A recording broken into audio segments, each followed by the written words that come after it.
The life of a superstar athlete is not always full of glitz and glamour. For Matt Barnes, he didn't have a lot of luxuries early on in life, and things were rough as a kid who was born in Santa Clara and then found his way to Sacramento. He couldn't read or write as a toddler and had to repeat kindergarten.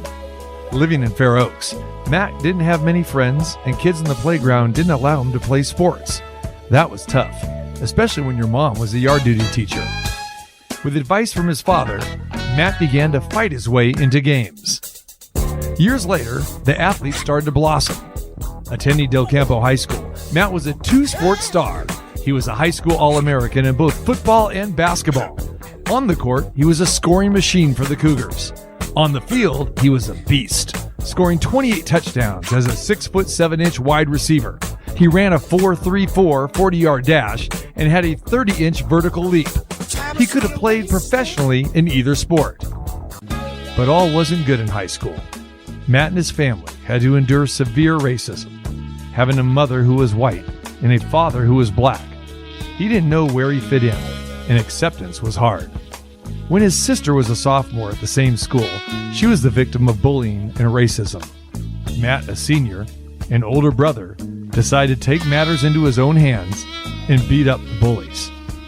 Matt was suspended, and then further racism occurred. After the school was vandalized with racist graffiti, the NAACP came to the rescue.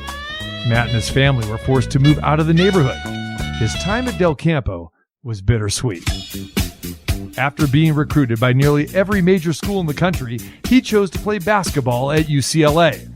Matt played 4 years for the Bruins on some great teams. He was a Pac-12 honorable mention his junior year. In 2002, Matt was on his way to the NBA. Selected by the Memphis Grizzlies in the second round, he was the 46th overall pick. As a small forward, he found it tough making an NBA roster. He spent 2 seasons in the D-League developing his skills. But in October 2004, his dream came true. Matt got an offer from his hometown team, the Sacramento Kings. In his first game, he scored 17 points and grabbed 9 rebounds. Playing with Chris Webber, Mike Bibby, Bobby Jackson, and Peja Stojakovic, the Kings finished 50-32 and second in the Pacific Division. Unfortunately, Matt and C. Webb were traded that season, and Matt began a life of bouncing around the NBA. Always a key role player with a fierce competitive attitude, he always found a way to persevere and have a long-lasting career. Matt played for 9 teams in 14 seasons and played with some of the best of all time. Matt had 2 stints with the Kings, but his best years may have been with 2 of Sacramento's arch nemesis, the Los Angeles Lakers and the Golden State Warriors. With the Warriors in 2006, Matt's game began to flourish under Don Nelson. Matt tied a Golden State franchise record of hitting 7 3-pointers in a game. Matt said if the Warriors didn't sign him, he would have given up basketball and tried out for the NFL. But his star was now shining. He was one of the captains of the 2007-2008 Warriors team. In 2010, as a free agent again, Matt got a call that he will never forget. On the other end of that call was none other than Kobe Bryant. Kobe recruited Matt and wanted him and his physical presence and determination to join the 2-time defending champions under Phil Jackson. Matt's time with the Lakers was special, especially being mentored by Kobe. The Lakers won 57 games that season and finished first in the Pacific and made it to the Western Conference semifinals.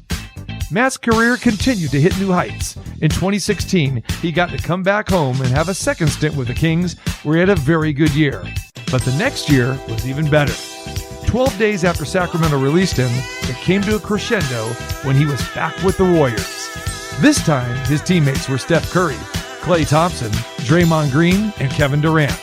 When Durant suffered a season-ending injury, Matt was called upon to carry the load. His reward? An NBA championship.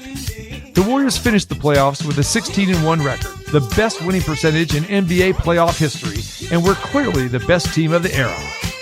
Today, Matt enjoys a very successful broadcasting career. He has worked for ESPN, Fox Sports, and now has returned home to be part of the Kings broadcast with NBC Sports California.